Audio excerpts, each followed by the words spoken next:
I'm ready for you.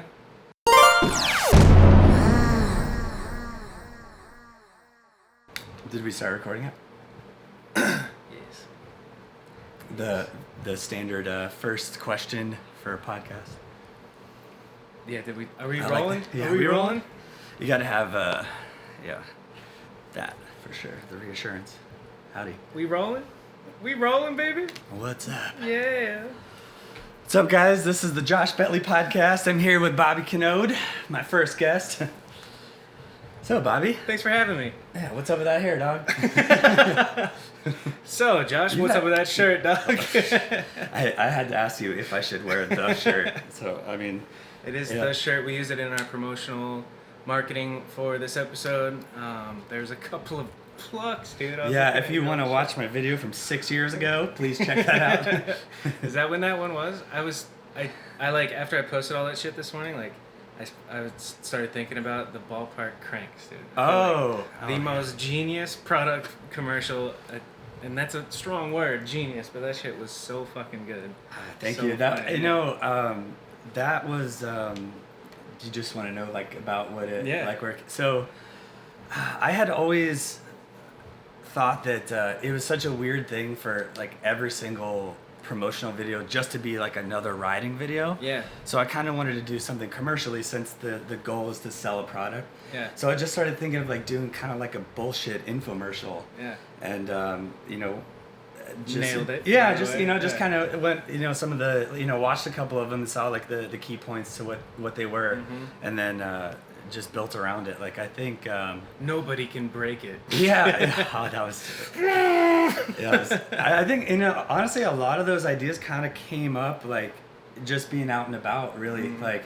I knew I wanted to do something with like can't break them, whatever, something, and like looked at Nate Berkheimer and just was like, you're buff as shit. This would be funny if you tried. So yeah, it was I think one of my first tastes of like humor / BMX videos, which was cool. Like, yeah, I think they're not saying like I think I was the first person to do that, but I think there had been some prior that drew some inspiration, but I don't really remember exactly what they were. Yeah. Maybe something like Animal or East Coast. So those early days of like. I know they existed. But yeah. I know that I like knew you at that point or whatever. Okay. By the way, hey, what's up? This is Bobby Kanode. This is Kanode Knows, episode 4. It's my longtime friend and BMX legend, Josh Betley. And today we're in Josh's apartment, sitting on Josh's couch. He's got a fucking finger bike paradise over there. We got kendamas over here. Candle to set the mood. Yeah. And we're just going to talk for a while, if that's all right with you guys now. Yes, sir. So, here's how every BMX podcast starts. How did you get into riding? But I am curious. So, when I was very young, my dad and I used to ride dirt bikes. And this was kind of a thing that you could only really do on the weekend. I'm going to go ahead and say maybe 3rd grade. This probably was. So it was riding dirt bikes. That was kind of like the main thing I did. But Is that in Arizona? Or yeah, it's Arizona. Okay. Yeah, so in Arizona, in 3rd grade, I met a kid named Brandon, and he told me that he would race BMX bikes. So I figured, like, he had a separate other bike too. He was a little taller than me, so he had like a little smaller bike. He was like, if you want to try it, like, just come out to the track and check it out. So. I went to a race at Chandler BMX, which I think is like the first track, or at least maybe the longest existing. And so I raced there, and then that was cool because you could just ride bikes any day. Like it didn't have to wait till the weekend to finally do whatever. Yeah. So something to do after school to kind of pass the time and wait to ride dirt bikes. And then just raced for a while, and I very specifically remember going to Brandon's house and seeing like a group of kids that were riding, and one of the dudes just hopped straight up a curb, and my mind fucking exploded. How the fuck did he hop up the curb? That's insane. I remember that. Yeah. So I raced for a while and kind of dicked around with just little stuff. And then I had a buddy in 6th grade that said to me he could 360 his bike. Yeah. And I was like, shut the fuck up. There's no fucking way. And we went, it was the best thing ever because we went to, like from elementary school, 6th grade, backpack still on because we rode our bikes to school. And we rode to the flyout, the one that I let you show the thing of the decade. So like that was like the spot to ride. Straight from school, backpack on, full speed. We rode up to it, like nothing, just fucking went and just sent a 360. Nice. And then that was the like, I have to know how to do. I have to know how to do that. Nice. So, which leads into, what was the first trick you learned?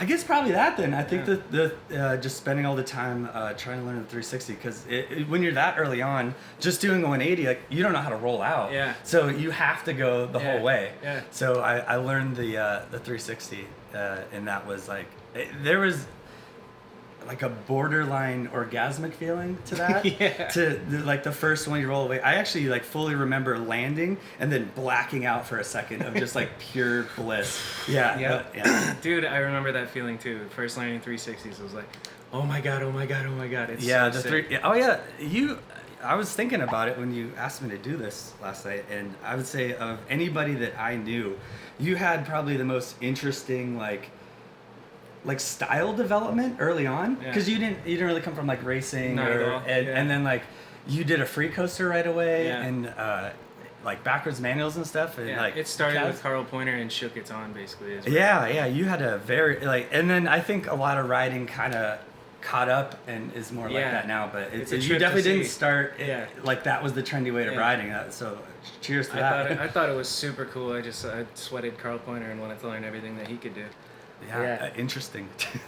So we were up in fucking Pine Top with talking to Alan, and he was mentioning like you were just like this mysterious, like there was rumors going around the local riders on the east side that there's this guy named Josh Betley, and he did out of that stupid flyout he did a tail whip, or I forget what the story was, but like how I don't know, you grew up riding in the east side of Arizona and then riding from Gilbert, which being from Gilbert plays so much into just like how everything formed because we're super far east. If anyone's familiar with like the Phoenix landscape, if you were to put like a pin right in the center of Phoenix, you can go an hour any direction and that there's still town. So we were like an hour in the east, but ultimately ended up meeting everybody who would be from more like the west, like you. But growing up on the east was cool. We were super limited to a lot of our shit because we basically had like the flyout, and then there was a rail at McDonald's. Okay. I don't know. It was a lot of fun, and the early days are so funny to look back on because we didn't have the internet. Yeah. So you're saying like, oh, I heard about this guy. Yeah. I also heard about all of them though too. Like there was the mysterious like John Olbert. It was like the first guy to ever do this big gap at the skate park and stuff. So that's always funny looking back at it and just thinking like, I mean now you could just slide into someone's DMs or something. I heard you whipped this gap or whatever. Like, what's up, dog? So connected now that it's slower, and then there's no internet, so there's no web videos to see what's possible. You have to wait for like the DVDs or even the VHSs, I think, when you were doing it. I don't know.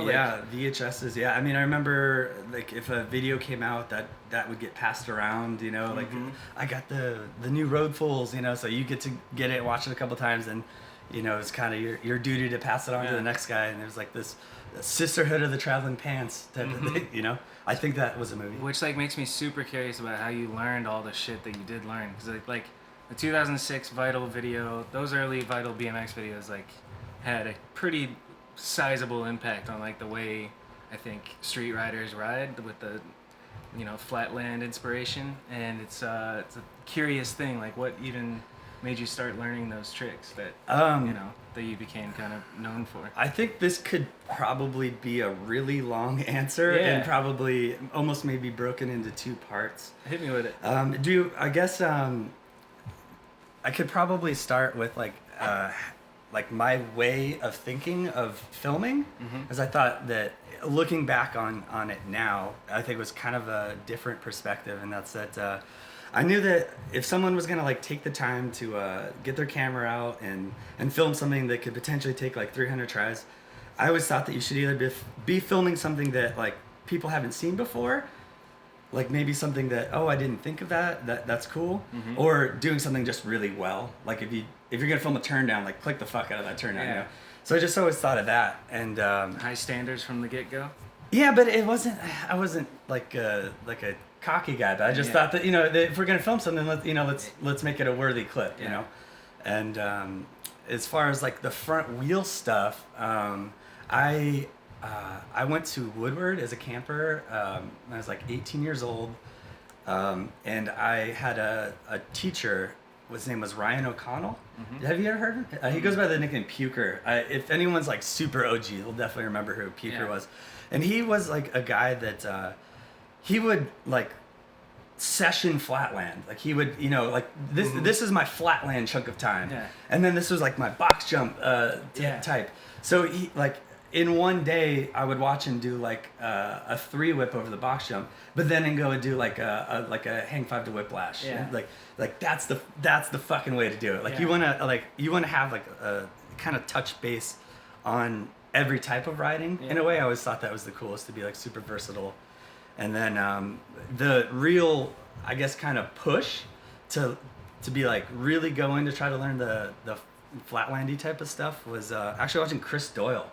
There was a system video where he did a hang nothing. Yeah. And I was like, that's the fucking coolest thing ever. It is, like dude. Chris Doyle did the hang nothing across like a pyramid, and I just been like, that is so fucking cool. Yeah. Like the dude that does like insane, tricks in the air on dirt jumps and shit, like also does that. That's so cool. That trick looked impossible. It's seriously, I remember. I fully remember the first time like locking in and holding on to it for a second. I was in my front yard. And once again, like the 360, dude. Just like the damn orgasmic feeling that, It's such a dope balance point, the front wheel tricks. I remember I learned hang nothing balance before I learned hang 5s. I think I think a lot of taller guys end up doing that because you can touch the ground. You can kind of like those kids bikes, the stride. You can just kind of baby up like that. My legs weren't long enough to touch the ground, so I had to do the 5 first. But yeah. So, which leads me to, because those tricks were featured in the Vital videos filmed with Kyle for Vital. Were those your first videos, or like? We actually did 2 local videos with our kind of like original group of friends in the East Valley. It was there. Yeah, I think actually one of them is available, but I think they pulled the music because this is well before the getting the rights. So I think it might be online. I might even have a DVD here somewhere. Sick. We'll watch it after this or something. But so we did a local video. A homie of mine, Anthony Danowski, he got a camera and we made a video part just for the 2 of us. And my part, I swear to God, was all double pegs on rails. Nice. It was just like if we're like, oh, we found a rail, like double peg that rail on the wrong side too, because when I first started, I had pegs on the left because I believed that it would fuck up your sprocket if you grind on the right. Yeah. So grind on the left, and first part entirely rails, and then the second part was we got everybody to have a section, and it was actually more of like a proper video. It was called Rad Kids 2. Sick. Still Tarded. Yeah. Still Tarded. Yeah. Which is it was a bit that we had seen on SNL. It was they were talking. It was like one of the weekly updates. They were advertising for I Am Sam 2, Still Tarded. Nice. And we just thought that was the funniest thing. Yeah. So we're like, okay. So we did that second video, and what were you guys filming on? Like a. That was, I want to say primarily a VX 1000 was the first, or I guess the before second. It was vintage? Yeah, I guess we probably won't even really count that first one. It was just a bunch of rails. But so the second time we like actively filmed a section. And that, that came out. We like produced a bunch of DVDs. It was sold at like Adventure and all that. So that was pretty cool. At the time, and then I want to say shortly after would be when like the... What year is Chad this? Oh, dude, I knew this would come up. For Rad Kids, I just don't have the brain that remembers dates. Yeah, me neither. Okay, yeah. So let's estimate guess 2004? 15 years ago. Okay, yeah. So probably 15 years ago is when that came about. Yeah, that was a pretty fun. And then as far as the Vital video went, how'd you link up with Kyle? I figured that we'd probably have to talk about it. Yeah. So I was a I would say the ages from like 16 to 18. I had a girlfriend in Las Vegas, and that just came from there not really being any parks here that allowed bikes. So basically was forced to, if you really wanted to ride park, you kind of had to go to Vegas. And, you know, like you do one trip, there's 22 parks there. Yeah. We would just go and like, we would even sleep on the skate park. Who's we? This was Matt Rich, PJ Waxman, Anthony Danowski, I mentioned before. So just your boys, right? Yeah, just the boys from Andy Wagner, who's Natalie Wagner, Morgan Wade's wife. Okay. So we had this crew, and we would go, and from doing these like pretty regular trips, having met a girl out there, I ran into Kyle Carlson. And, did you know who he was or something? No, absolutely not. I ran into him at the YMCA skate park out there, and he was filming with somebody at the time. Mm-hmm. And oh man, those times back there were so wild because like you'd go to YMCA and like there would be James Foster. There, like everybody who was anybody was like going out there to ride all the time. So really met a lot of people by doing those trips, and ran into him. And then I think I was just trying something, and he was filming with somebody else. Like, yo, you want to film that? And like, yeah, you want to film that? yeah, you want to film that? Like, okay. So we ended up getting a clip, and then I think I feel like we really didn't like each other, but there was this like. I think we probably had the chemistry of like Fleetwood Mac, where it was like we know together there's something, so we have to be together to make the world needs to hear the music, you know. Yeah. So which I'm glad worked out. We slowly became more and more friends, and over the course of like a year doing those trips, it would be kind of like hang out with the girlfriend and then film some clips with him, and then. That's he put the piece together after a while and sent it to me, and it's like, okay, cool, yeah, that's a pretty fun video. It worked out, I got a lot. I think I filmed a lot of stuff that kind of fit that criteria of what I was hoping for, which I hadn't really seen anybody do that. And it wasn't just Vegas though, right? You guys did a I couple think he trips. might have for the down? very first one. There's a good chance that. Oh yeah, absolutely. He came down for at least one because that's where we got the decade and the blue statue. Yeah, so that would have all been in like one trip. Yeah. So for that first and one. And then the 180 across the circular mani pads. Oh yeah. Actually, just to refresh my memory, I watched again this morning, and I was like, damn, I did a fucking hop truck. That is the one and only hop truck I've ever done. Sick. Yeah, I remember, and he was like, I would say. Our relationship as like filmer rider was so different than everyone else because he was kind of like an asshole coach. Yeah. A lot of way, and I think that relationship doesn't exist with a lot of people. Yeah. Where a lot of people are like, oh, I'm kind of thinking about doing this, and the film like, yeah, sick, like we'll get that. You'd be like, fucking do that, you fucking pussy. Yeah. You'd be like, oh, all right, I'll fucking show you. I can bark in that, you bitch. Fuck you, coach. Yeah, I'll show you, motherfucker. Yeah. So I think we had like a really yin and yang type of relationship, and it brought the best out of both of us. Yeah. So it was fire. That was the beginning of vitalbmx.com, I feel like? The timing on how that all like folded together was pretty cool because while we were filming it, he was working for a dude named Mike. I want to say it was Michael Chavez. He was putting together. He wanted to do just like an online magazine, so it would come out monthly, and then it'd be digital to where you open it up and you scroll through, all online. And this is when like people hadn't done anything online for bike riding, but so he was building that project, and I think it kind of fell apart towards the end because Mark Losi jumped on board with the Vital guys, Brad and Todd. Who I think Brad started Ride, the Ride magazine, and then he kind of split because he saw in his head like, oh, everything's going digital, like we need to start our foot in now. Yeah. So he started that site, and it had probably been around a couple months in its like early stages, but then like that video that we dropped was their first kind of like part that they had put online.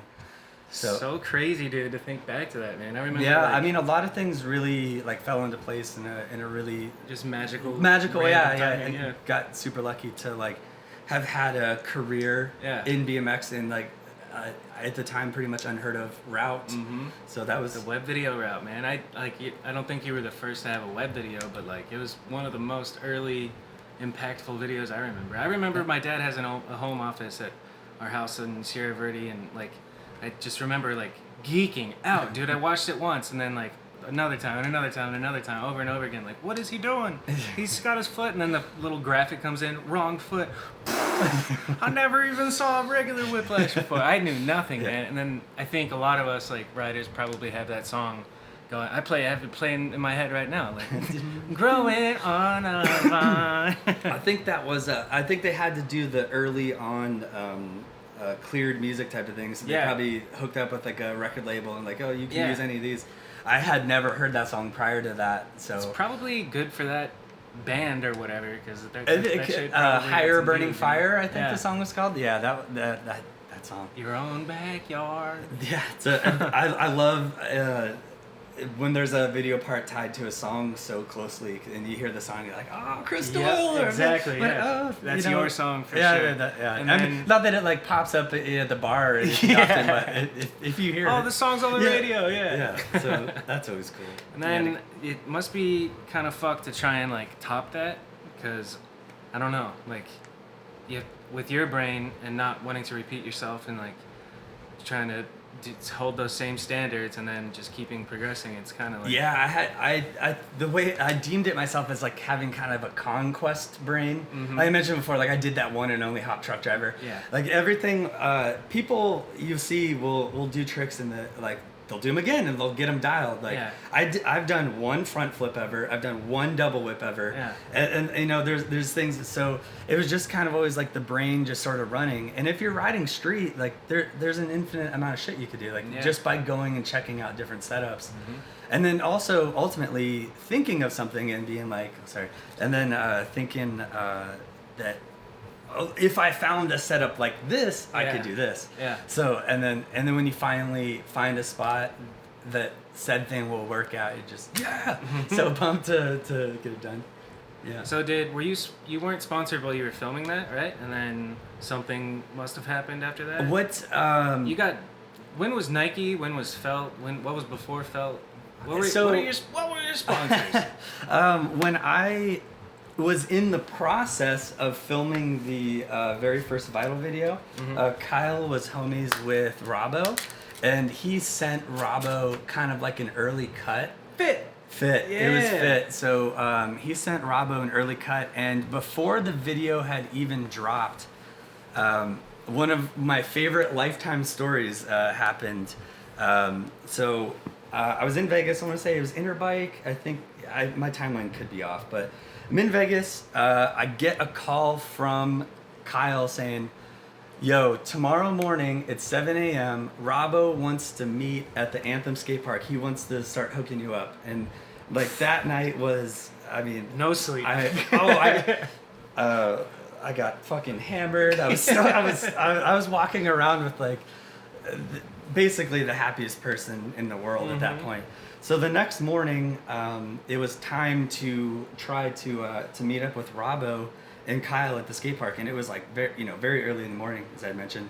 I had to take a route to get to the skate park that I had never taken before. It was getting onto the 215 in Vegas, and the way the freeways go, there's this really big freeway exit, like on-ramp, not exit, but on-ramp. Yeah, so it is a big 270 to get onto it, and the speed limit sign said 35, and I had like a pretty fast car at the time. If you remember early BMX days, like Volkswagens were like all the shit. So I had like a Volkswagen Kanode. It was like pretty fast, and I saw the thing, and I don't even know why I thought this. Like 35, I can fucking double that. So I just weird young kid brain. And so like, oh, I'm gonna double that. So I start like hauling ass around that, and I'm getting into the turn. And like I said, I'd never seen this before. So I'm getting into it, and I'm trying to double it. So I'm like really, really into the turn. And then as I'm like 3/4 of the way through the turn, I see a crashed car and a cop. Oh my God. And so I see that. Howdy.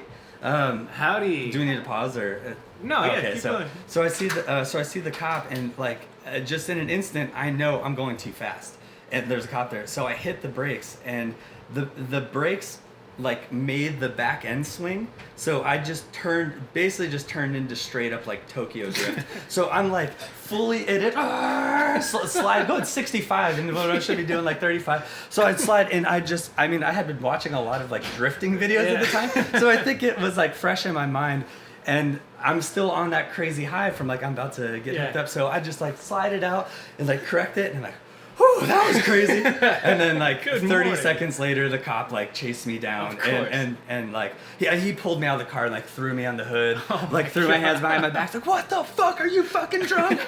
Like, oh. And I was like, no, I'm about to get sponsored, dog. It's like, so I like had to like reset my mind and be like, how do I explain this to someone? Like, I've been waiting my entire life to like get sponsored, so I'm incredibly excited right now. Mm-hmm. Oh, it was and so I mean, officer, listen, little kids' bikes, I could do tricks, and then I made a video. Yeah, I basically was just babbling with this guy. I think I said, I'm about to get sponsored, as if he should know, like, that warrants driving like an asshole. That's fucking awesome. Oh, I mean, did you make it? I was a bit late and I had to show up and then kind of tell them the crazy story. But so like in this week time, I like almost hit a cop. Yeah. I got sponsored. The video dropped and like got the crazy. Week, that week was such an insane time in life. Yeah. What clip or what trick in that video would you say you're like most proud of, or you had to work the hardest for? I guess that's two separate things. In the very first one? Yeah. You know, I think I really like looking back on. I think a lot of the clips were more of a struggle than they needed to be, but I really liked the playground with the duck hunter and the hippie hop. It wasn't like the first to do a hippie hop, but just the setup was super cool. But they had to do the duck hunter, and it was like a permanently fixed scenario, and that was like literally the closest spot possible to Kyle's house. Like we walked out of the front door, and it's the elementary school that's at the end of the street. So like we went out of his house, like rode to it, and then did that. So that was a memorable one. The first video, the hop truck, as I mentioned earlier, was that was the one and only of those that I did. So that was always fun. What about the decade? Was that the one and only decade that you did? No, that was actually one of the ones that at the time I had those pretty dialed. Yeah. And but it would always be on like a quarter pipe fly out. Yeah. And then how do you even start learning that trick, dude? I guess you learn tail whips first, or is it different? No, I was trying to learn 360 downside whips. I mean, you could get into a whole thing about like what's the difference there. Yeah. I think if you're doing a decade, it has an entirely different mindset to where you know that you're launching your body from the pedals, so you're shooting and then going from there. Whereas a 3 down whip, you actually start spinning, kick a tail whip, and then like meet back up with it. So it's slightly different, but the decade was like from the get go, like bike stays in place and I go around it. So. Yeah, I don't know, I just fucking sent them. Like, when you're a kid, like, you don't give a shit about pain. You were telling me, we were talking about bar spins, I think, and you were like, yep, I just sent them with basketball shorts at the skate park. I'm like, I'm not doing that, dude. Yeah, bar spins, I mean, that one's a total mind fuck. Cause, like, I mean, a lot of tricks, I think it kind of worked out to do the trick where you lay on your back and the bike's upside down, and you can kind of get muscle memory to, like, throw them out. I have that muscle memory so dialed. I'm still just such a bitch, and I won't bunny hop and throw them. I mean, the consequences are dire. You don't catch them like a simple bar. That can go in your stomach. Even when you land it, sometimes you like crunch your finger up. Like you land it and it catches it. For whatever reason, this finger goes underneath and shit. Yeah. BMX is painful. We got 30 seconds until our first commercial break. Not just only films. Buy hymns in Squarespace. Likely sponsors Blue Apron. Blue Apron, dude. It's so awesome how time just like 30 minutes just went by like nothing. I didn't realize that it was her coming home time. Oh, you're early. Yeah. I watched this be filmed in person. Oh, hell yeah. Devin was there for this. Oh, we're filming it? Oh, yeah.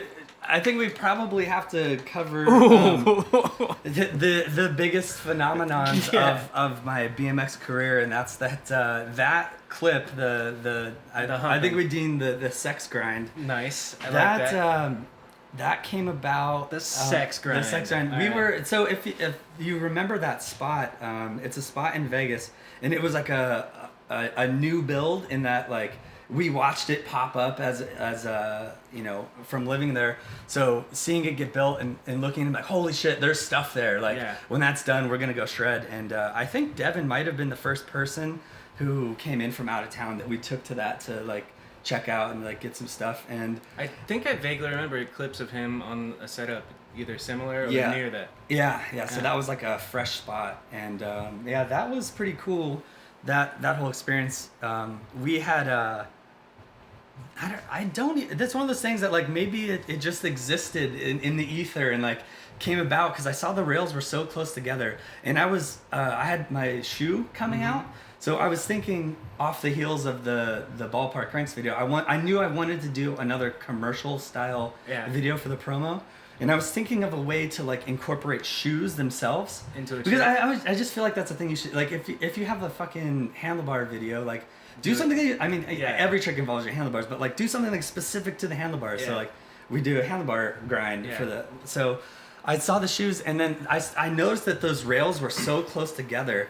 So I just kind of like rolled at it and like threw my feet on them, and then started kind of picking up speed and realized that I could like drag my feet along, and then just thought that was cool. And it's like, oh, when we get to doing the shoe stuff, I'm gonna definitely film that as a funny clip.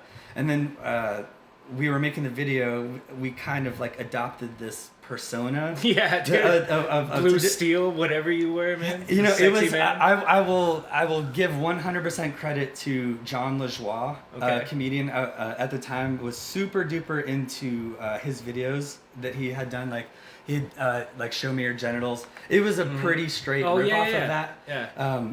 I would think now I would come up with my own shit, but you know, you start somewhere. You mimic until you find yourself. But I was kind of ripping off his style, and then so like when I got the shirt on, I just knew I had to hump. It just was what it was. I just knew I had to go for it, and like the spirit just took over. Like that, it was kind of funny at the time. We really thought like there was, you hope for it, but you can't really expect that like maybe that could be like a potentially viral type of thing.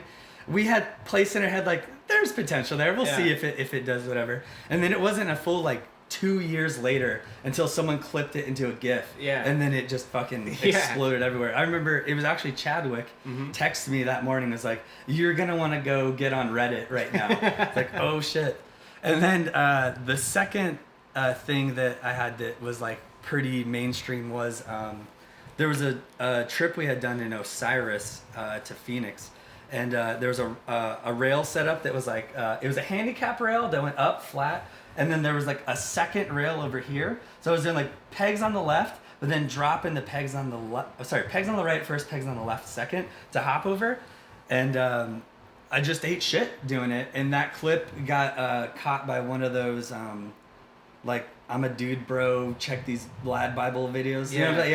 Like the super viral just crash clips. So there's this like there's a clip of me crashing that has like 10 goddamn bajillion views. So people know me from like humping while riding a rail and just eating shit on my nuts. So the humping one is amazing, dude. So all the goddamn hard work I did to become amounted to that. You know.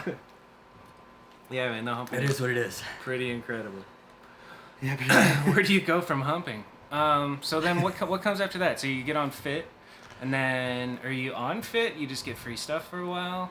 Yeah, the Fit thing, I was just getting hooked up, kind of like a flow deal for a bit, and I was getting pressure from other people around me. I don't know if it's like cool to say, Kyle and Mark Losey. They were like, dude, you need to be on the fucking pro team. Like you need to like you're hot right now. Strike while the iron's hot. Like, get it going. So I was kind of putting pressure on Rob to like put me on the pro team. But if you remember at the time, what the Fit pro team was, it was fucking Mike Aiken, Van Homan, Brian Foster, God, you name it. It was like the goddamn legend crew. So I don't know if it was really warranted for such a legendary team. Yeah. But I mean, you kind of had to look out for yourself, and so I was asking, and then the giant breakup was a very dramatic experience. I had went to Los Angeles to meet up with everybody, and we were going to do our first team trip, and this would have been the first like team trip I had gone on. I had a couple of the fit dudes like come out to Phoenix, like Dakota, Joe, Anthony. Those dudes had come out, and so I went to LA expecting to go on this trip where we were going to go from LA to San Fran. They even remember that was a fit video, the like San Fran one. So I showed up there, and then like come day of the trip, no one called. I just was at my friend Billy's house, who lived there, and the hours just kept clicking by. I keep looking at my phone like, I think I'm supposed to be going on a trip, but I guess not. So end of the day happens, and I finally get a message back that's like, where are you? Blah, blah, blah. We're already on the road. I'm like, what the fuck, dude? Yeah. So I just quit on spot. I was like, I no, can't do it. That's a bummer, yeah. Yeah, so I got abandoned. And then from after that, I also had been on Odyssey at the time. Just a flow deal. How did that start? I really, really, really liked Odyssey at the time. And so I think I just kind of pestered them, and they probably like Can a you pity sponsor ad. me, please? Please, I love your shit so much. Like, oh yeah, I was like the biggest Odyssey stan on earth at the time. Yeah. But so Jim Bauer was a super cool dude. Hooked it up. Like I went and stayed with him in LA. So I was on Odyssey, quit the fit. Some time went by, and then Interbike came around, and Ben Ward approached me. He was like, "Do you want to be on Sunday?" I'm like, "Hell yeah!" Yeah. I was on Sunday for a bit. I didn't know Ben Ward worked at Sunday too. He was everywhere. Well, Odyssey Sunday is like the same umbrella. Yeah, it's like same building. And then he went. Yeah. Anyways, so that's cool. Sunday and Odyssey was a cool combo. I remember that from. Yeah, I would have really liked that too. But then again, at the same time, it was kind of the same issues before, where I was just getting flow. Everyone's telling me like you need to be on the goddamn pro team, so I'm just hearing these people like say that. So yeah, I'm believing it. Yeah. They're like, hey, like can we do pro? And I think we had a trip to Austin, and I think it just didn't really go well. So yeah, that just sort of fizzled out. And then I was riding shows, which is a really fun time in life. But I was doing like a full on like box jump show with Adam Banton. It was at Cedar Point in Ohio. So I was doing that. In the middle of it, I just got a call with this approach from Alan Foster that they would bring me on, and it would be like a full on pro deal. Like we would work on it. We'd do a frame. So like everything that I had really wanted from these other. But it was like, I mean, if you think at the time, and maybe even still to this day it could be true, but like Fit and Sunday were like the fucking bee's knees. They were like the coolest companies you could possibly be associated with. And then Felt was this road bike company that the only other rider on it was Scotty Kramer. So if you think of the pro team being like Scotty and what he is, the contest guy, and then bringing in this fucking oddball, like doing diddling around with Hank Fives and shit. Yeah. So I took it. I saw it as a great opportunity. I don't know that I ever would have gotten a pro opportunity if it was outside of that. To be honest, I couldn't see like S&M knocking down the door or whatever. So I took that, and like I had really, really high hopes of it being like a cool thing, and that we could actually do something with it. And I think probably just there being such a like negative connotation of a brand of not being like a rider owned type of thing, it never really stood a chance from the start. But we tried, and I think we did a lot of really fun things. And like honestly, everybody there was the coolest fucking person. Yeah. Like, it for me personally, it couldn't have been a better thing. But business wise, I don't know if it was. Well, it was based in Germany, right? And then it was. It actually. So it was a company that that stemmed from GT, and I really hope I'm getting this right. I think it stemmed from GT, and I think they sold the name off to like Pacifico, which is the biggest bike company. So that group of people still wanted to be in bikes, so they sold that off and they started over, and they formed Nerve, which I think also suffered the same fate of like being sold off into whatever. They started Nerve, and then they started Felt off of. I believe the guy's name is Jim Felt, who was a road racer. I could be getting this all wrong, but this is how I remember it. Yeah, so they started that. So they started that, and they brought on Alan Foster to be the team manager. Okay. And he was like, dude, every time I go onto a BMX site, like your name's there. So yeah, let's. You were hot, man. Yeah, it's fucking awesome. So like, With Felt, was it you have to leave Odyssey, or you kept with That Odyssey? I think Odyssey had kind of become a stagnant thing, and I think it was kind of along the same lines of the Fit thing. They already had such a legendary team. There wasn't really any room to bring me up as a pro. I very much remember your part in Electronical, though. Oh yeah, that was a fun section. Yeah. That, oh my god, that was the scariest fall of my entire life. Yeah. If you remember that, Yeah. over the wall. Mm-hmm. I got fucking nightmares thinking about that thing. I just remember being so scared to do it, and then like finally committing, and just when I hit and just saw like, oh, there's no bike underneath me. Like I'm going to fucking die right now. Yeah, dude. And then that moment of like DMT drop. Yeah. Oh, whew, that was a heavy one. I saw the light. Yeah. That was So I Fizzled out with Odyssey. fizzled out with Odyssey because I think of all the shit just they had going on, and everything kind of geared to like, oh, we're gonna do like everything with Felt. We're gonna do parts and everything. Mm-hmm. I would have liked to remain on Odyssey, but it just didn't work out. One of those things. It's like Odyssey, if you want to sponsor me now, let's get it going. Yeah, still a stan. Still love Odyssey. And I think a lot of people like separate from companies, and they have this like sour taste, and it's like a bad breakup and stuff. Like I still fucking love everybody at Felt and all that. Osiris as well is still So like we gotta talk about amazing. shoes, because I remember Nike. Oh yeah, man, this is That's like through Mark this is Losey? this is another one, kind of the same thing. There just wasn't really any room for the pro team. If you remember, they had the most legendary fucking team of ever. course.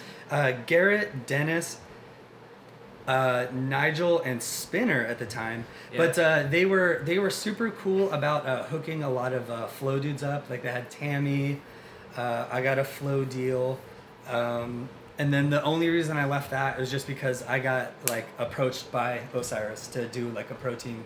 So it was like money and whatever with Osiris, who was maybe not as like cool as Nike at the time, with the opportunity to like build something up, and then for Nike. So I picked Osiris. I think I picked well. Yeah. That was a fucking. Would that was you, oh my god, best time. So like, especially with kids nowadays that want to get sponsored and like live the pro life, I think that there's this myth of like, you don't have to have a job, and you're gonna be made in the shade with this BMX money, and I just don't think that's the case. Maybe even back then, like, how much money did you make as a pro? So my very first check that I ever got was with Felt, and I was getting like $600 a month from them. So what I did was I took on a job at a bike store, where I was pretty part time, and then there's not going to be anyone more understanding of like, I'm going to do a trip for 2 weeks. I need the next 2 weeks off than a bike shop to ride bikes. Yeah. So that was always super cool. And like, I definitely never in the BMX times would be like, have been a rich man. It was always just scraping by to do whatever. The pinnacle of like my career, I got to I had a shoe deal with Osiris, and I was also team manager at Felt. So those two combined, having both, I didn't have to have like a second job. I was able to still like pay rent and eat and drink beers. Drink beer. Yeah. Most importantly, drink beer. Yeah. So that was always really cool. I don't think I ever topped out more than like $1,600 a month, but I lived in Vegas, which is like notoriously cheap rent. Yeah. And, I mean, that was Vegas cheap? was $200 a month. Yeah, like 200 a month. Yeah, that's insane. Yeah, it was super legit. Just house with 4 other people. My super good buddy David Gamble, lived with him, and another really good buddy Sam.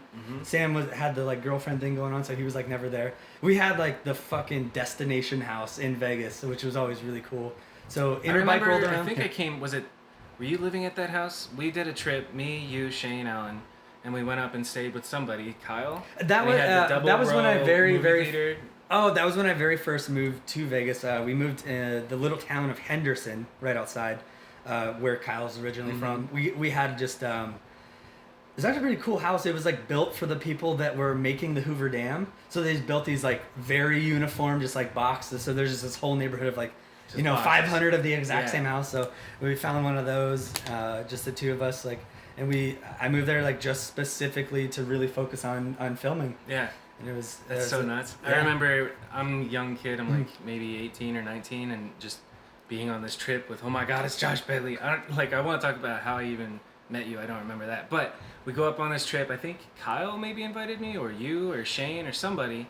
And I'm nervous. I'm trying to make a good impression. I'm rocking my like GT Wings shirt. Yeah. And then I get off. And the Biggie shirt too. Yeah, You're rocking the eventually. Biggie Yeah. shirt, So yeah. Kyle was hilarious. He's like, Kanode, you gonna wear that same fucking shirt the whole time? I'm like, I'm repping GT. And he's like, no, you're not anymore. And he gives me this Notorious B.I.G. shirt. One of the best things ever. Do my like George Bush impression wearing it. And right when we get there, my first impression that I set was Kyle handed me a bong. He's like, hit this weed. And it's like months old weed, year-old weed that's been in a bowl forever. Kyle doesn't smoke. I don't know if that affects. Somebody handed me a bong. You're right. No, Kyle doesn't smoke.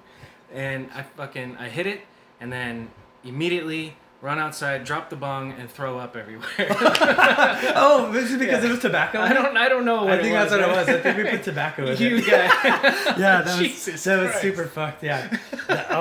That was I'm just now learning you guys fucking got me with the tobacco. Sneak a mole hit on you. No, I think it probably was pot, but Oh my god. yeah, that was a shout out to largest man on the planet, Chris. Oh, sorry, largest man on the planet, Chris Ryan.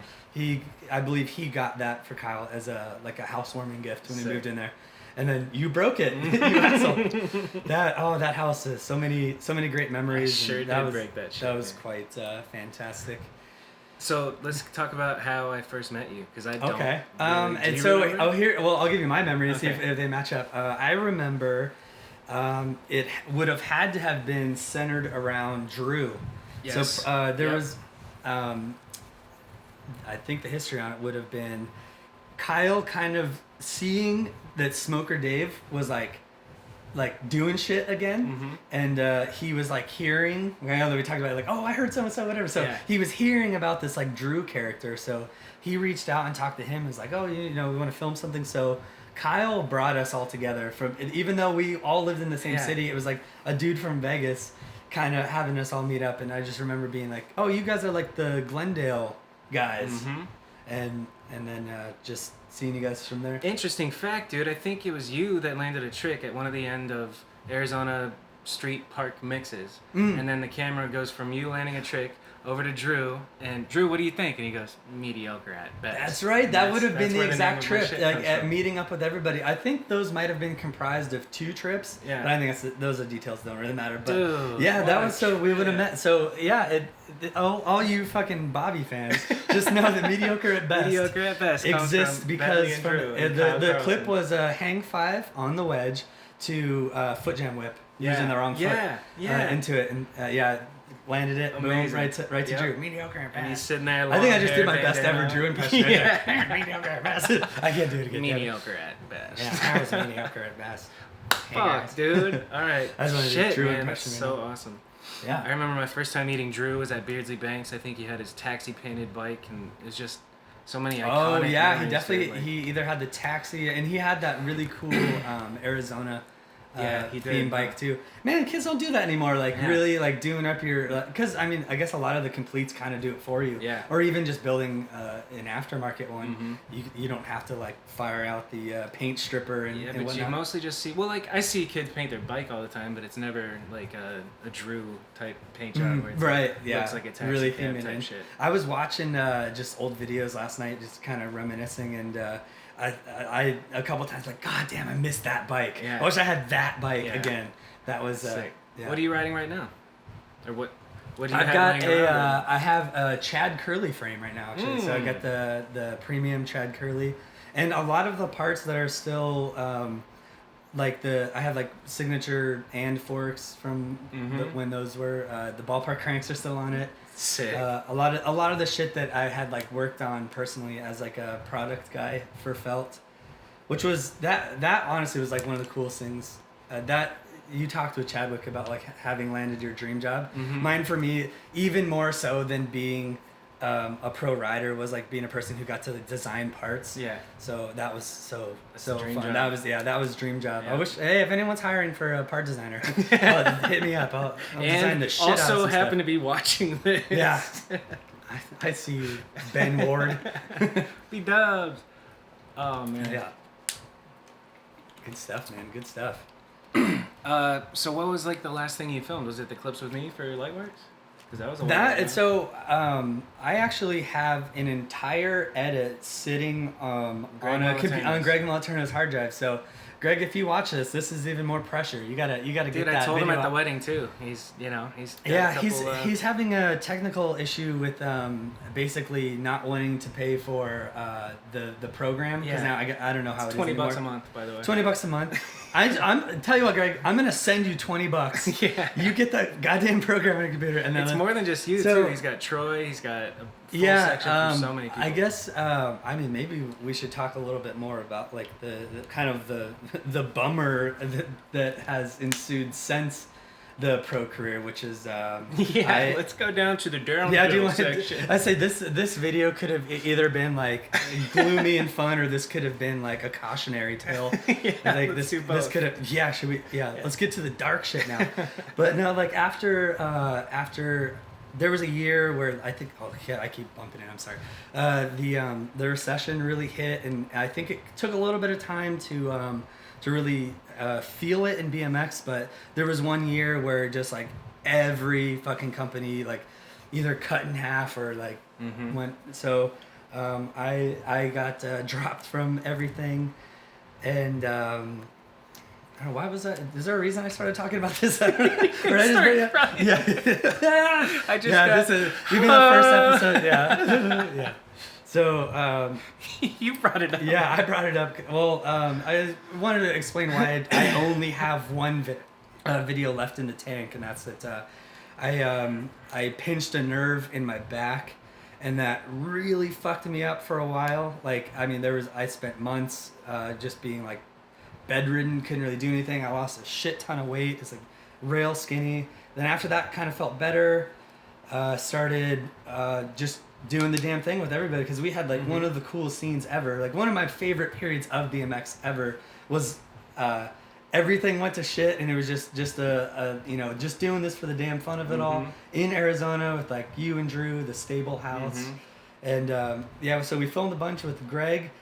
And I honestly felt like there was a period of time, like probably a year after like having like the sponsors and shit, where I felt like I was riding the best I had ever ridden.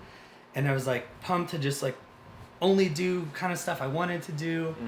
And that was really fun. So we filmed the video part. It never made it, but it's sitting on a hard drive somewhere. So I expect a new Josh Betley edit hopefully any day now. And the final one, because I can't really ride anymore. The reason I can't really, I think I probably technically could, and I may even kind of start again, but about 2 years ago, I was at work, and just any old day, nothing. I went and I kind of took a break, and I was looking at my phone on Instagram, and I like specifically remember looking at it, and just right at the center of the screen, it was like a circle. And everything in that circle was just a blur. And just as the day went on, like everything, the circle just started growing and growing and growing. And by the end of the day, like if I hadn't driven home at the time that I had driven home, I wouldn't have been able to. I got home and I just thought like, maybe I need to sleep this off. So I took a nap, and then when I woke back up, like fully fucking blind. I could not see my hand in front of my face. It was just, everything was a swirling blur, and light was the most intense thing. Like if I couldn't even barely hold my eyes open. So scary. Yeah. So I went to the doctor. They were like, who knows? So they basically recommended like a retina specialist. So I finally was able to get in with this guy. And meanwhile, you're just blind. I'm just fucking 100% blind. Like we did the test, where they pull the I couldn't read the big E. Damn. Shout out Big E. But I couldn't see anything, and so I go to the doctor, and like we run so many tests, and they fortunately, I'm so fortunate that I found like this guy specifically, because he had just gotten back from like a conference about this like very specific, very rare, I guess let's just call it a disease or a malady, whatever. So I got this thing called AMPE, and that's APM-PPE, and it's a thing where something attacks the blood vessels like directly behind your eyeball. So my blood vessels poofed out, and they were just pushing on the back of the retina. So my retinas got pushed up, and that's why like the circle just grew. So that pushed on it. So I had to take a bunch of steroids. So that's why I'm super buff now. Yeah, so I took these steroids, and then eventually got to the point where like I can see now, but I have to have glasses. So I think if I really get the itch to ride again, I would probably want to go the route of like getting contacts. Yeah. Or surgery or something. But it just hasn't really like tickled me, and a lot of times it's like so fucking hot here. Yeah. So it's like shout out to people who ride here. I feel you. It's a congratulations grind on in that. the summer, dude. Yeah. I mean, there's a lot. I mean, I definitely miss like just lacing out a crank arm grind. Mm-hmm. Oh, miss I've done a couple of those. They feel great. But fuck, man, you really take for granted the fact that I don't even need glasses. I could just see good. You know? That's the thing. I can't even imagine going I'm like blind such for a day. a visual rider too. Like everything is a visual cue. Like, and you like I've pumped around bowls and stuff, and it just feels crazy not being able to see perfectly. Yeah. So it's really bizarre. I could get around to like dicking around and stuff, but I think to ride on like the level I once was, not gonna happen. Ain't gonna happen. I got forced into retirement. You know what I bet you could do still is the triple handlebar grind. Oh yeah, that might have been the last clip I filmed. That's potentially it. So that's wild. I don't want it to be my last. Not that it's not a good clip or anything, but I'd like to come. I'm definitely gonna force you to do something for the next when it cools down, give me at least give me that. Yeah, at least give me that. You need to harness your inner Kyle and be like, you can't fucking do that. Alright, I'm gonna get fat and mean. Not hard to do, I don't think. I like Kyle, dude. I was just fat. Yeah, congrats, buddy. Mm-hmm. That's awesome. That's a recurring theme in every episode. I fish for compliments about my weight loss. Yeah. You want to talk about you a little? We've talked about me so much. No, let's take a break for a piss. Maybe we can have a smoke, and then we'll come back with some more. Okay. All right. To be continued. Back at it again. All right. Welcome back. Nothing's different. Nothing's changed. Time has passed. Mm-hmm. So here's the deal, Betley. All right. I asked Instagram to hit me with some questions for you. And this is the portion of the show. Wow. Where we go over Instagram. The Instagram hour? It's Instagram. You got a segment name yet? The Instagram Slam. Instagram Slam. Real original. All right. At Ginger Ninja asks, what's your favorite place to ride in Arizona? Reed, probably. Yeah. Reed Skate Park. Sense. Freestone, if you get a good session going and you don't get kicked out, probably. I think Freestone's one of the best skate parks on earth. I agree. It's so good. But you do get kicked. Yeah, that shit was real. I was thinking, like, oh, what would we talk about? Like, oh, you could tell about the time you ran from the police helicopters from Freestone. Yeah, we legitimately got chased by police helicopters. Oh my God. I hid in my friend's backyard, Nice. like under bushes. Yeah. Oh, yeah. It worked. I'm not in jail right now. For riding a bike in a skate park. It was. If you can remember back on those days, like that's just such an insane thing to think about. Like I remember seeing the protests. Do you know how much money it cost them to fuel a helicopter? Yeah. Taxpayers went to them unsuccessfully chasing me down for riding. That's insane, dude. All right, let's see. Crazy shit. All right, so I'm gonna say Freestone. I'm with Ginger. Shout out. Who was a big inspiration for you growing up, and who is now? Big inspiration growing up. That's at TMC 150. TMC 150. My favorite rider growing up was definitely Van Homan. I absolutely stand the fuck. I didn't never say that, and this is the first time I've said it like 3 times today. But yeah, there's no other way to say it. Van Homan was absolutely like godlike to me. Okay, what about now? Ryder? Yeah. Ryder. Well, Eric actually, Elstrand, dude. Eric Elstrand's the fucking man. For real. I don't even. There's no. I like Eric Elstrand as much as I liked Van Homan as a kid. Yeah, me too, man. He's the absolute fucking champion of BMX. He's a champion. Shout out, yeah. Undisputed world champ. Like I wish I was a quarter as good as him. Mm-hmm. And he's been good for a long time too. Oh, the best. His old backyard wooden ramp videos.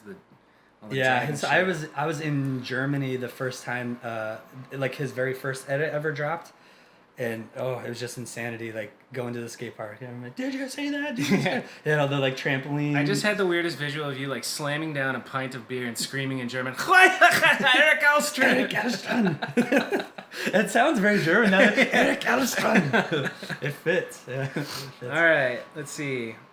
At Tom Edge asks, you were one of the first dudes going hard on web edits, I feel. Was this a conscious decision? I guess yes, because if you remember before that, if you were filming a video part, it kind of had to be part of like an entire collection. Mm-hmm. So we were just filming for the sake of filming, and then where it landed being a vital video kind of got touched earlier in the discussion, but it was like, so camera like coming out, the inspiration definitely was not, this is going to be a web video.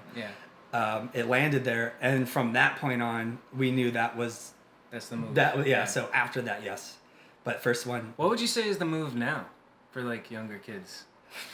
Because even a web video feels like probably what a full length felt like. I bet. I would think that a lot of people are probably having pretty good success on that right there, the Instagram. Right here, and then I remember as like Instagram story, or not story, but just like even being able to put a video kind of happened. There seemed to be a shift in like people's attention span. Yeah. Of like now watching like a 3-minute video part seems like an eternity. Yeah. Do people still make full lengths? Videos, Federal just put out one that I'm probably gonna order. I mean, there's definitely something so classic about that. Being able to just like pop it in and that mindset. I've had the mental battle of going back and forth. Do I keep doing it or not? And it's just there's something about it, especially for like the in-person premiere night. That's my main thing. It's kind of funny that you don't collect your friends to like sit together and celebrate your Instagram video. But it's funny that at the same time, like all these attention spans got shorter and shorter. Then you have the rise of popularity of something like a podcast, which is an hour and a half. It's super weird. So people want like really short and really long. Yeah. That's how you consume. I find, because I listen to podcasts a fuckload now, and it's like it came from being lonely, I think, and just like maybe on the road, just driving, hearing people talk. Yeah, getting to hear you're getting to hear your favorite people talk is there's something special to it. I love it, man. I would think of probably anyone you're going to talk to. I would say I have the most podcast miles of anybody. Yeah. Hell yeah. Because at my job now, like I just build bikes and listen to podcasts. That's the shit. All day. That's real. All right, Matt Clausen says, Clip Clausen. He says, obstacle courses. Before you hear his question, I have to send the biggest shout out to Matt Clausen. Solidest dude. Absolutely fucking kills it. Like that last video you just had, the Giant 360. Oh, man. He most underrated rider. And I feel like that's like a backhanded compliment to say that you're underrated, because you're like, you're really good, but no one knows it. So I wish everybody knew. They will. I hope so, yeah. He's the best dude. Yeah. I miss him, man. Definitely shout out. So what's the question, Clausen? Shout out, Clau. Love you, man. I love you. Slopsticle courses. No question. Just talk about them. So, this was one of my best inventions. So you have people over, people drink beer, and what do they do with the can? They just fucking sit it there. So the next morning you wake up, you just have a patio full of empty beer cans. So I was like trying to condense it down, so I would like crush the cans so I could fit in just one plastic bag, and then transport it to the dumpster, and I set the cans up in a way that I could just like run and do it in one go. So after I was done, I was like, that was really fun. So what I started doing is that instead of doing it the next day, I would, like halfway through the party, I'd be like, okay, yo, everybody, check this out. Slopsticle horse. This is, and it came from somebody like being drunk, like saying obstacle course. I would use slopsticle course. So we basically built this like tradition to where like you pick a runner, so whoever's gonna be the dude, so like say it's you. You pick your run out song that you want. So nice. Like a good one would be like Final Countdown. So we would like crank on Final Countdown and then give you like a 5, 4, 3, 2, 1, and then like you're from inside the house. We'd open the patio door, and then like you have never seen this course before. We would like very strategically set it up like through the different elevations and levels, and just have an amazing time. And then like you're getting a twofer because then now all the cans are crushed and easy to clean it up. I recommend people do that. If there's any one thing you learned really today, good idea. yeah, it really doubles down. It's fun and we gotta. I know there's video of you doing it. oh, I'm sure. Yeah, I think we tried to see. This is like just the time. Like that would have been such a perfect like Instagram video to do. Yeah, I remember specifically you doing outside of the stable when I was yeah. Oh, living in Tempe. I brought that tradition more. everywhere. Yeah, Any party I went to, you guys don't understand. I invented this thing. Here's the context though. Not a party, just Josh Betley out on our patio, waking up hungover, dude. Yeah. Crunching cans. What is Betley doing? Oh, it's a slopsicle course. Oh yeah, that's always a fun party trick to bring out. Should go to more parties. This is what it's making me think right now. All right, let's see. At Nick Gallo asks, "What's your fave trick?" I mean, is it lame to say a crank arm grind? Because I mean, that just feels so good every time. I remember that was the one trick that I actually like learned it wrong. I had seen in the past people like actually sliding the crank arm. So I learned it, and then I eventually was falling into like the tire dusters a lot. So I was able to lock into those. So for like the longest time, I was just able to do the duster. Without no pedal touching, right? Yeah, it's just purely bottom bracket, Yeah. and then but I really wanted to do crank arms, and then I don't. If someone maybe explained it, or I finally just caught the trick that you're more so landing in that like little nook of the pedal in a crank arm juncture, and once I finally locked that in, it's like, I've spent the past 4 years being an idiot. So it was that feels. Those are so fun. I mean, like everything is so fun. Like fucking nose manuals are a blast. Yeah, I remember asking you about nose manuals. I like called you on the phone. Yeah. Hey, dude, how do you do nose manuals? Yeah. Do you remember what you said to me? I'm if I had to guess, I would say like go into a parking lot and then fall too far forward. Yeah. Basically. Yeah, because that's what it is. Yeah, you just you find. explain the oh shit point. Yeah, you gotta find that oh shit point. I don't even know like now how the hell do those guys like Courage like how did he just nose manual around a skate park? They figured it That, out. yeah, that having Cracked that the like code. locked into where like you would have a hang five is just so nuts. Absolutely. All right, let's see. Bo Hobbs says longest or scariest hang 5 or 10. So let's go with scariest hang 5. What was your scariest hang 5? Because longest you can just do it forever. Like, Yeah. Anybody who can hang 5. I actually considered. I did write to the Guinness Book of World Records. I wanted to get the world record. Yeah. They don't fell care. through. Yeah. Yeah, they didn't. So they kind of wanted to make it like a spectacle. Yeah. So, yeah. But longest, I don't know. Probably that one I filmed for a Sunday bike check where I just on the wedge just did as many circles as I could, and we were like stoned, so we thought it was cool. It wasn't, but so that's the longest and scariest. Scariest hang 5. I guess the only one that comes to mind right now is there's a video I did that was like just the one spot. We got like the best spot in the world. Yeah. And it was like on the pyramid section of the back. It's like a 3 wall kind of. Like hop on and just hang 5 out the top. It's probably just scary because it's like one of the bigger drops at the end. And it was kind of narrow. That's what's coming to mind right now. So yeah, I that's guess. pretty wild actually. Let me see if we can bump this up. Our little light turned off, guys. Yeah. We're looking good though. As long as we still look fine. Oh yeah, you're goddamn right. We look good, brother. Instagram question. Okay. Clay Johnson, Dunbar Rainbow. I actually heard a rumor that you like kissed a dude at a party for like a. Damn it! I knew this was coming up. Legendary stuff, Bentley. Oh boy. This was before my time. What did you do? In the early days of understanding how much alcohol your body can take in, we just did the wildest shit possible. I stuck a fucking bottle rocket in my ass and shot it off. Like, we were just the most insane thing. And like, somebody thought that the idea of like basically kind of along the lines of like doing the absolute worst thing possible would be hilarious. Yeah. So like I made out with a dude. Nice. At the time it was just like that's hilarious. Yeah. Because that I mean I think I get it. we've come a very long way as a people of being like Accepting and shit. I mean I'm not a gay dude and that there's nothing nothing wrong. Not if that there's that's what anything you are. wrong with but that. there's just I mean there was just something so inherently hilarious at the time that it was just like.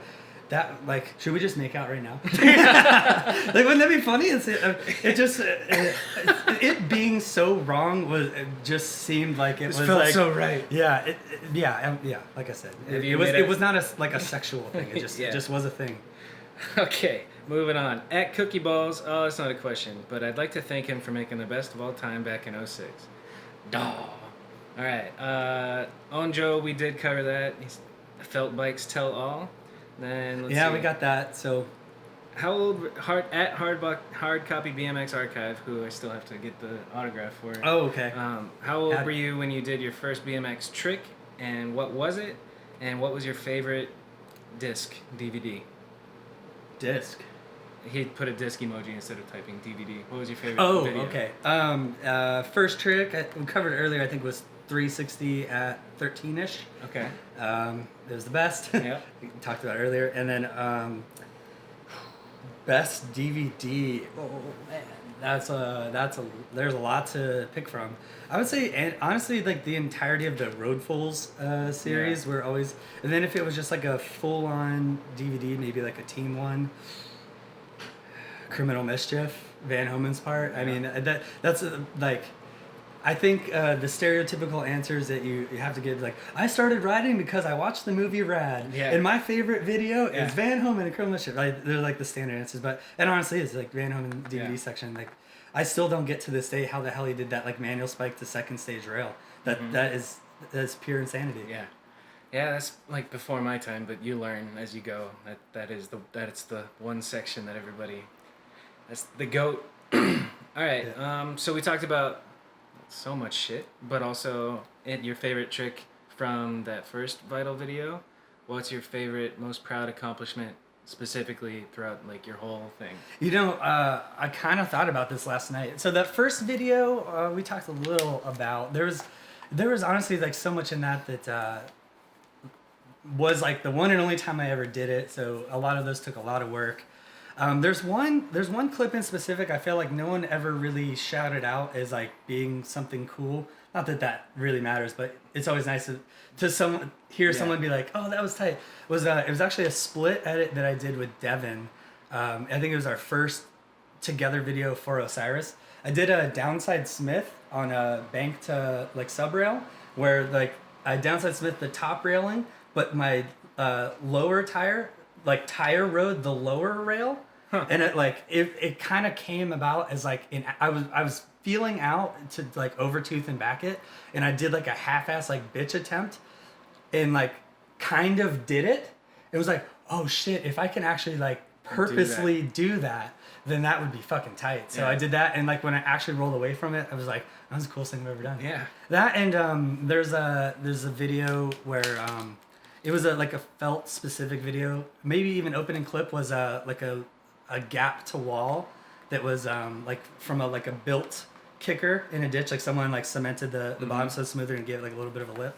It was just like really far, and I went like as fast as I could. Hell yeah. At it and did it. And the very, very first attempt, I don't know why I thought this, but like since it was like here, the wall was kind of like at an angle. I thought that I could kind of like semi-Reuben it. Yeah. To just then like sort of fall in. I didn't need to do that at all. The first time I like land like this and just like bike just disappeared, and I'm like it was like the same fall as the when we talked earlier, the Odyssey one.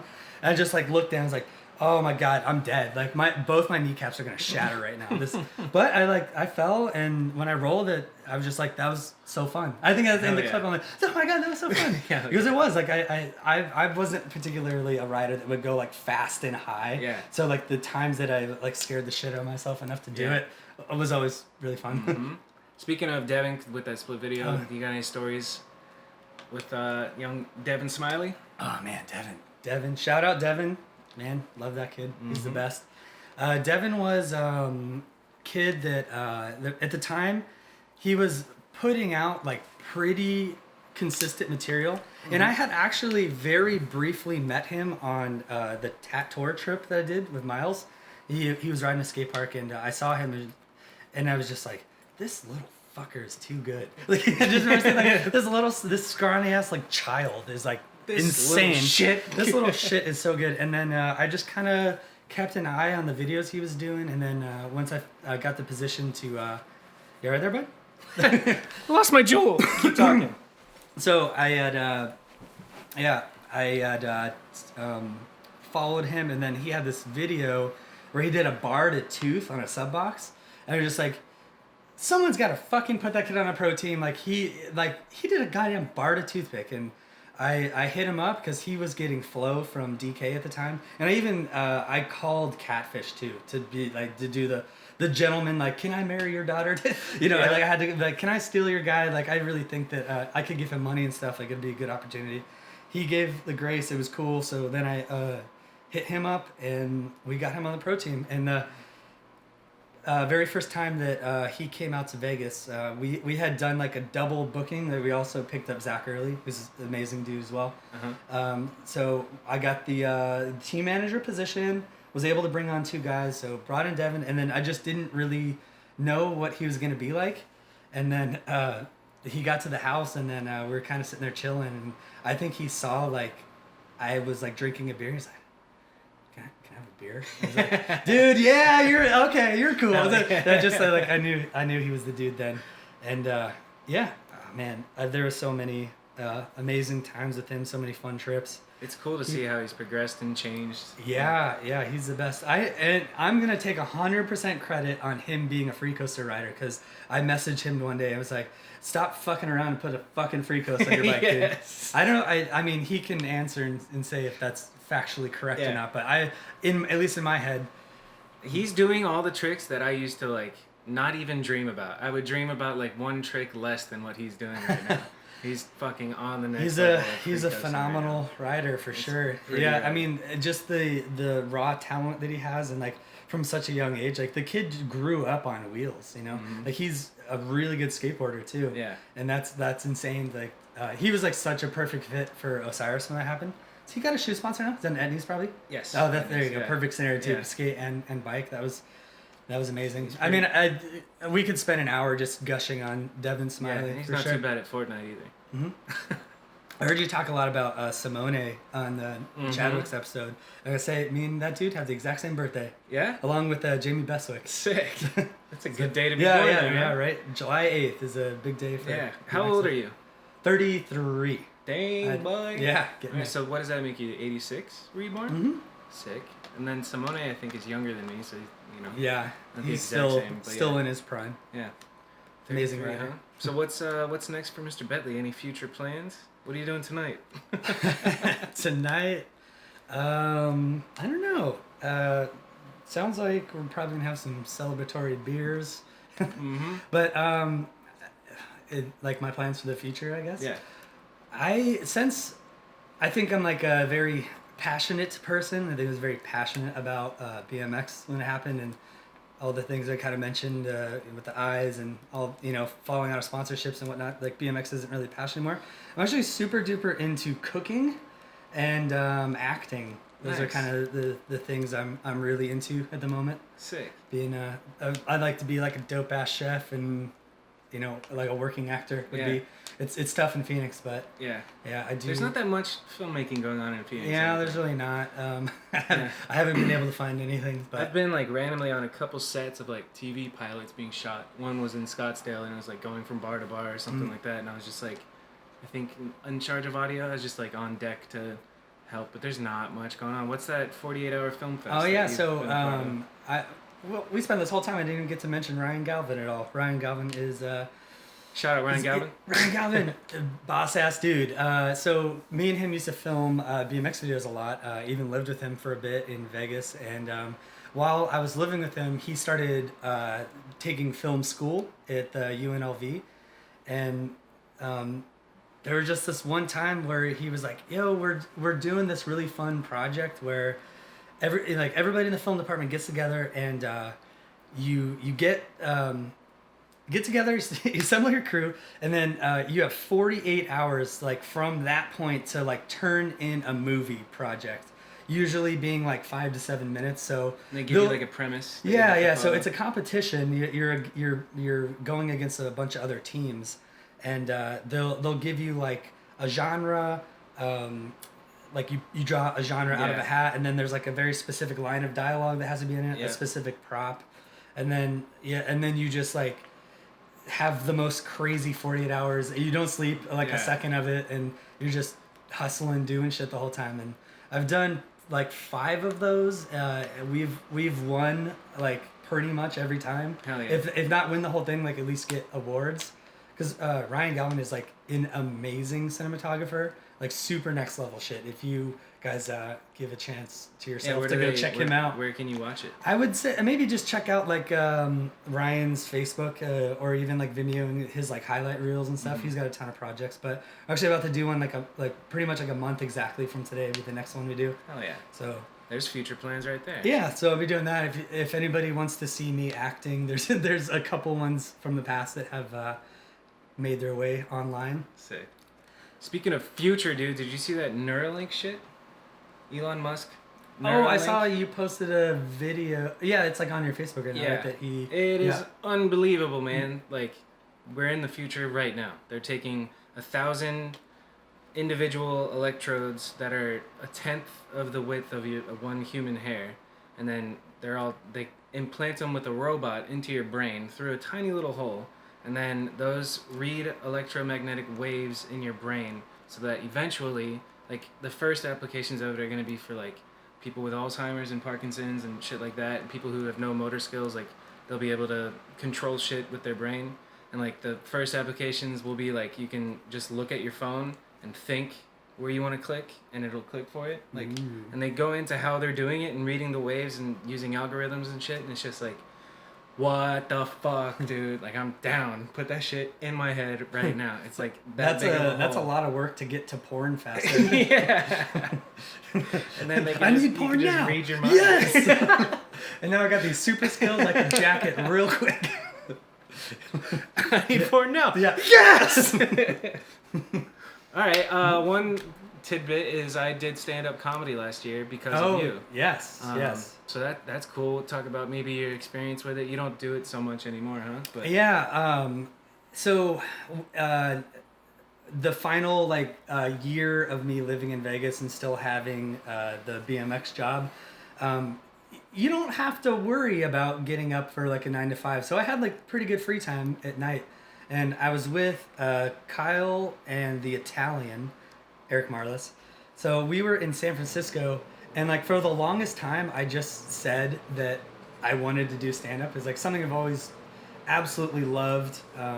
Mitch Hedberg is like the single biggest like life influence I've ever had. So I was really like that. And so I just got pushed by them one day. We had a free night.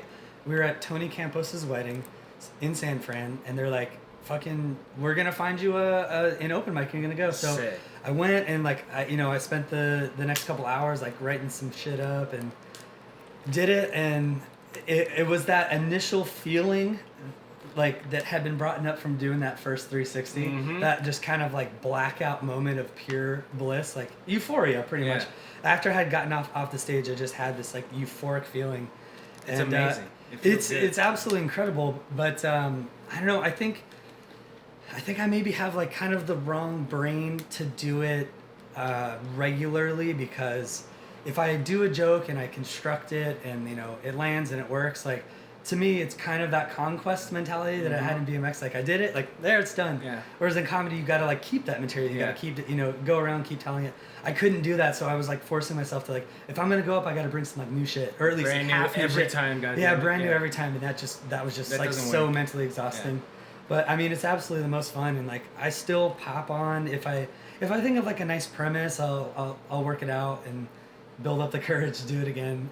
And like having you get into it, like kind of kicked me in the ass to do it again. It's so fun. And then we got you on stage that one time. That's sick. Yeah. And then You bailed out of my last challenge, but next time I challenge Oh you. yeah, that was tough. I think I had actually started writing. I want to do this whole chunk of material on how the world would be like a significantly better place if there was more bathrooms. That's kind of my premise. Cool premise. I like that. Yeah, I mean, yeah. Think about it, man. Yeah. It could solve a lot of shit. Wow. It- Okay. Can solve a lot of shit. The pun was not even intended there, but it really could. I thought that pun was intended. Oh thought no, that I was the just punchline. a lot of shit. It could No, solve a lot no, of no. shit. It could solve a lot of shit. No, think about it. You go to I can't just go walk to a bar and walk home. Like I might piss myself on the way home. There's a bathroom in between there. It'd be fine. So I have to drive. Now I'm DUI.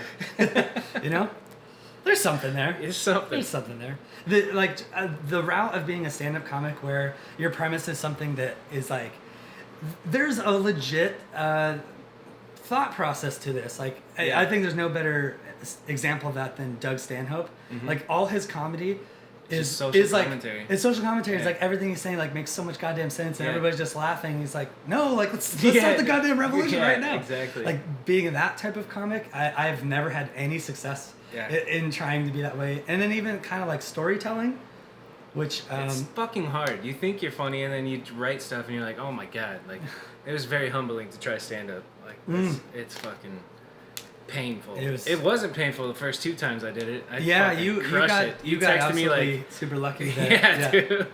You're like, yeah, you're feeling too good about this. You need to eat shit. And then the very next night, dude, I ate shit. Oh, Cricket. eating shit. You know, there's a lot of we could do like this is like the comedy hour now. Like, Yeah. there's a certain feeling you can have of like if you go up and you like tell your jokes and you know like that was a fucking good joke. They just didn't respond. You Yeah. can have that like feeling, but then you can also have, like I didn't do well Yeah. that on all fronts. Like Yeah. I didn't do good and they appropriately didn't laugh. Mm-hmm. But yeah, We it's got tough. 30 seconds left. The 30 seconds, and that's the end. Or we That's we the keep end, going? dude. We could keep going all day. If you want. We'll save it for part 2. Okay, yeah, we'll we'll have bring it back. I told Bobby we got to do at least 3 of these. Yeah. All right, man. Come Thank here. you guys for watching. If you got to this point, you're insane if you did. Come on up. Oh, that fish, nice and fruity, nice and tasty. Thanks, everybody. Bye.